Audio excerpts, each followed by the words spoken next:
le journal avec STM Transport Voyageurs. Une nouvelle façon de voyager.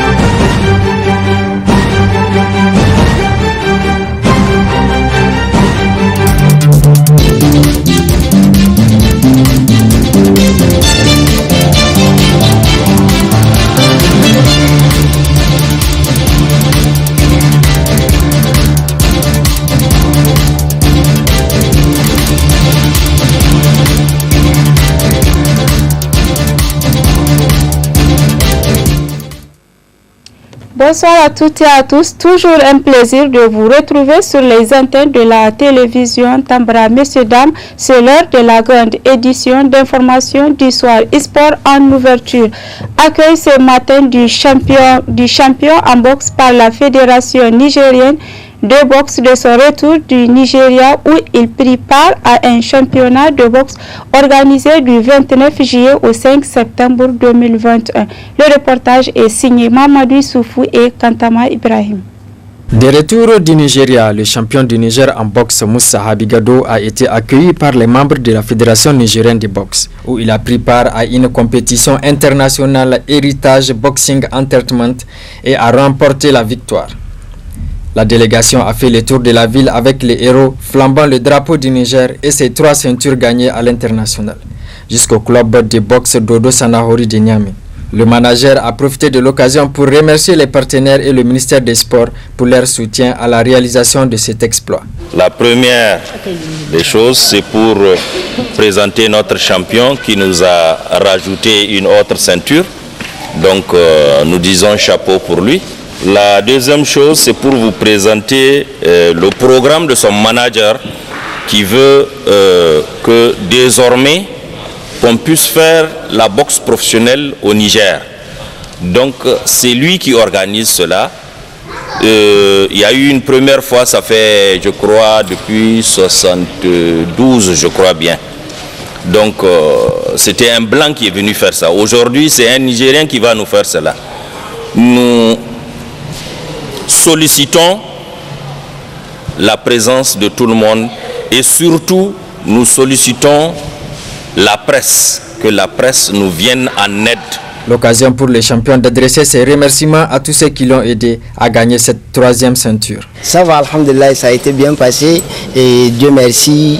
Et comme dit mes supérieurs, ils ont tout fini, alhamdulillah, grâce à eux. Alhamdulillah, parce que c'est eux qui m'ont fait partie, aller faire ces compétitions, ils m'ont fait travailler et ils m'ont appuyé encore financièrement, moralement, physiquement pour aller représenter notre couleur. Et qu'aujourd'hui, alhamdulillah, Dieu merci. Et du moment où j'ai été là-bas, presque, ils n'ont pas pensé d'avoir la 3e ceinture, mais je sais bien que notre président de fédération, y compris mon manager, y compris les autres camarades qui m'ont aidé, sont sûrs que, Inch'Allah, une fois là-bas, on va remporter. Et que Dieu merci, ça a été. Mon rêve, c'est quoi? C'est de faire en sorte qu'aujourd'hui, si on va parler de l'e-sport, de parler de la boxe.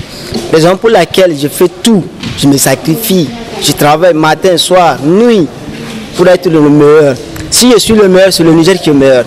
Raison pour laquelle, à tout moment, je pars foi du moment où je vais monter sur le ring, parce que je sais que c'est le Niger que je vais représenter. C'est pas moi, c'est le Niger. Donc c'est le Niger qui gagne. Le président de la Fenibox a saisi l'occasion pour présenter le programme du championnat de boxe professionnelle. Notons que pour ce championnat de boxe professionnelle, qui sera organisé le 16 octobre prochain au palais du 29 juillet de Niamey, voit la participation de toute la population nigérienne, car c'est toujours le Niger qui gagne. Restons toujours dans le cadre du sport pour parler cette fois-ci de l'ouverture ce 8 septembre à Niamey du championnat national des personnes handicapées du Niger. C'est la toute première édition et les compétitions sportives débuteront demain. Le reportage est signé le studio Kalango.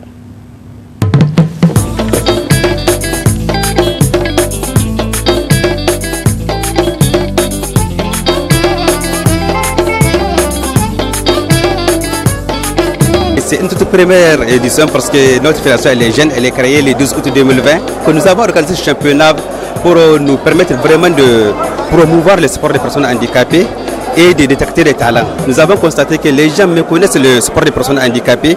Vous n'êtes pas seul de savoir que ce qui s'est passé à Tokyo a émerveillé tout le monde avec le Paralympique. Donc c'est ce qui nous a dit, il faut qu'on se base vraiment sur nos athlètes qui sont ici, qui ne connaissent pas le sport des personnes handicapées pour le promouvoir et que les gens connaissent ce sport-là. Le championnat c'est sur deux principales disciplines. Il y a l'athlétisme et le volleyball assis. Organiser un championnat de ce genre, vraiment, il faut les moyens. Donc vraiment, on a souffert sur les moyens. Et nous sommes des personnes handicapées, donc sur la mobilité aussi, nous avons beaucoup souffert. Et surtout, côté région aussi, là vraiment, on a souffert parce que nos jeunes n'ont pas eu de soutien pour pouvoir venir à Niamey pour ce championnat.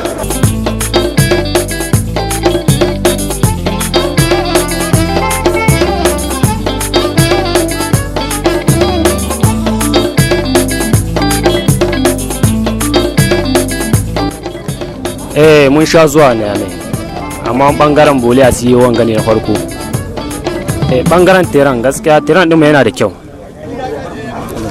Matsalar shi dai wajen hawa ne, in muka zo da kekuna ba su hawa sai dai mu aje su bakin abin ga bakin teran din ba tsaya ba su wucewa ba rof din da za ka hawa da abin ga ɗinka ka wuce. A wannan abun wallahi sai yayi kyau. Yanzu muna jaddada wanda duk ya ga wannan taro inda handicapé ne ya ji karhi baɗewar haka kuma mu zo mu fafata tare da 'yan uwanmu juna haka handicapé. Mun kai mu 12 mata amma nan tahiya mu biyu muka zo. Wannan abun ga namu stadkin namu shi muke so mu a gyara mana shi, mu ma mu samu wannan kwambalan mu hito a ce jihar Tawa ta yi ƙarhi.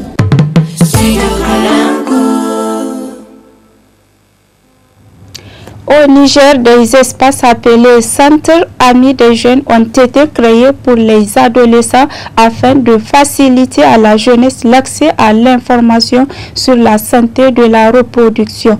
Le studio Kalangu a donné la parole aux différents acteurs du secteur dans cet élément.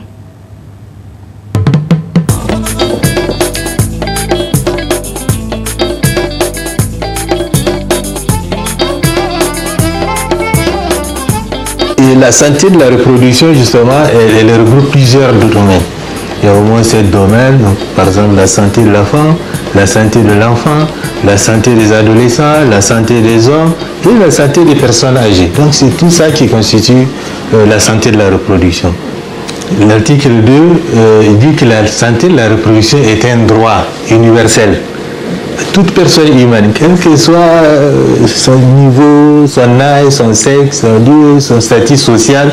Donc c'est un droit aussi aux jeunes et aux adolescents. Ils ont le droit, et ils ont aussi l'article 5 le dit aussi, ils ont le droit à l'information sur toutes ces questions. Et actuellement, il y a une équipe qui est sur le terrain pour la vulgarisation de cette loi SR et le décret d'application. Et pas que cette loi SR même, parce qu'on a même un argumentaire religieux harmonisé qu'on a fait avec le religieux. Quel est le point de vue de la religion par rapport à la santé de la reproduction? Le point de vue de l'islam, le point de vue du christianisme. Mais je suis d'accord, c'est insuffisant. Il faut aller jusqu'au niveau des communautés.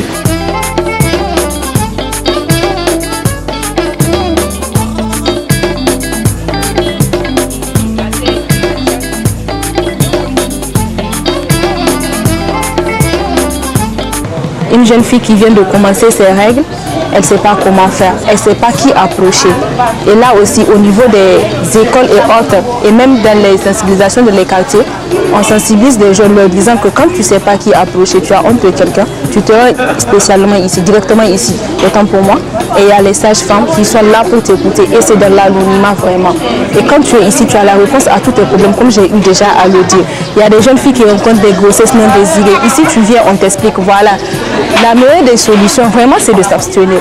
Mais quand tu sais que tu ne peux pas t'abstenir, voilà des moyens pour toi pour éviter les grossesses non désirées et aussi éviter les maladies sexuellement ou disons les infections sexuellement transmissibles. Si le jeune n'est pas bien accueilli, il ne va pas avoir confiance en vous, c'est normal.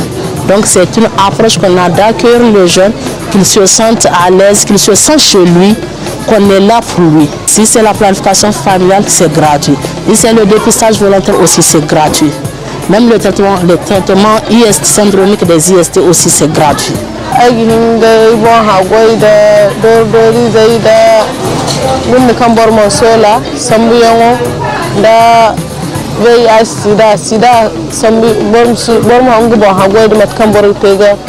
sida doro sambu da borne ko gam chalemo mo ngai feri se ka santurora mon fere ceci ai hayre ga bai zano kan hana sintin ga hayo gice se alkan ni aici se gina yarda ai mo ai goka ebe funa legi tinango etanango nerbo mo feri matakan bulu tegwa da sida dorizo matakan ginga samunda ko boliga wala albaga.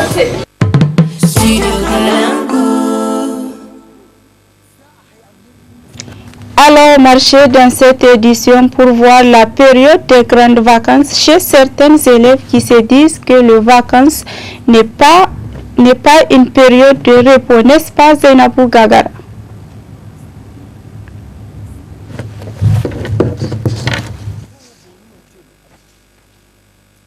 Promouvoir des activités génératrices de revenus pour soutenir leur éducation est l'objectif visé chez certains élèves qui se lancent dans des petits commerces pendant les vacances, notamment au bord des goudrons, dans chaque coin et recoin de la ville et même dans les marchés pour subvenir à leurs besoins. Je vends oignons, piment et poivrons. Je prends, c'est pour quelqu'un, si j'ai vendu 10 000, il me donne 1500. Oui, il me donne. Ça me permet d'acheter mes fournitures scolaires. Par exemple, mes sacs, mes tenues, et mes livres et mes cahiers.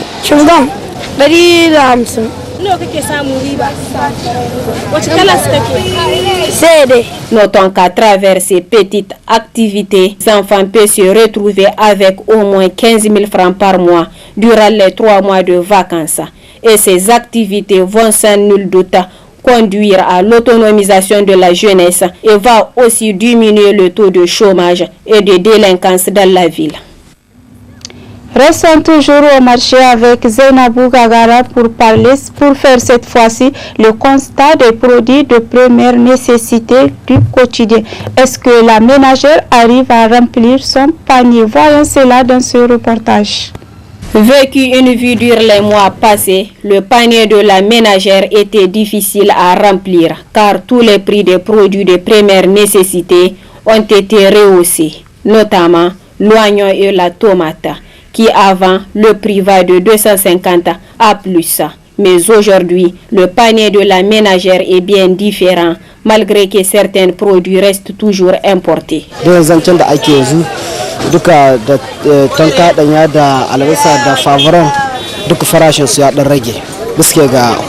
prix des condiments sont en baisse ces derniers temps, notamment la tomate et l'oignon. On vend même pour 50 francs.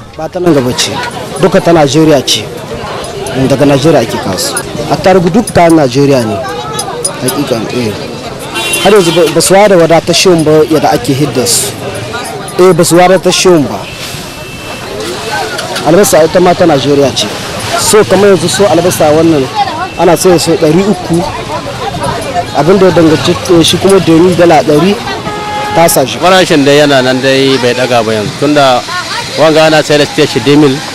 Certes, le prix a diminué, mais pas comme les gens souhaitent, car la population de la ville de Niamey n'a pas commencé de consommer les produits locaux.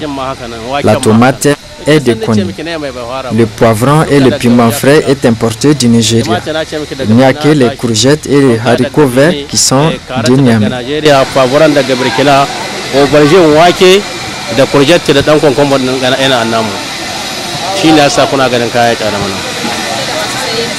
Kullum ta wada da maka da su ba muna 10 ba muna 20 mu ce babu su tacca kaya sun kyada kuma su kayan maya akwai su kaya suna da fala suna dan sauki fa amma da inda babu ne mai kega ko dai kudin mota nan kudin mota amma ne mai ke san ba sai an shiga mota ba su suna da sauki dan shi in kayan mai sun ka fara za ku ganin komai ya sauki yanzu ba kayan mai na ko ba gaskiya. Malgré cette baisse de prix, la ménagère continue toujours à se plaindre de son panier. Les condiments sont toujours chers car l'oignon que je viens d'acheter à 500 francs avant, on nous vend ça à 150 francs. C'est pareil aussi pour le poivron que j'ai acheté à 250 francs le sachet.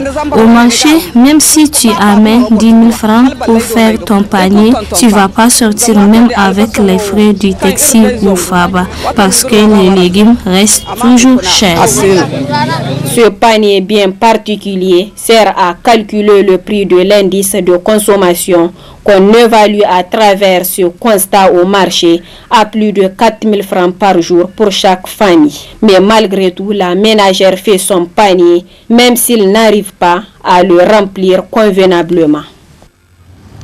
Point final de cette grande édition d'information. Messieurs, dames, c'était un plaisir de vous avoir informé. Merci de votre aimable attention. Au revoir.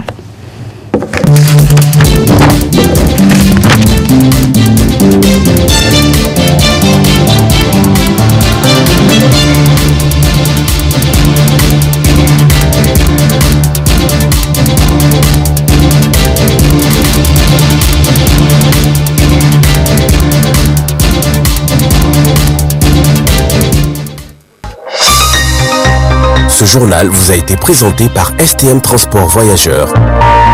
Une nouvelle façon de voyager.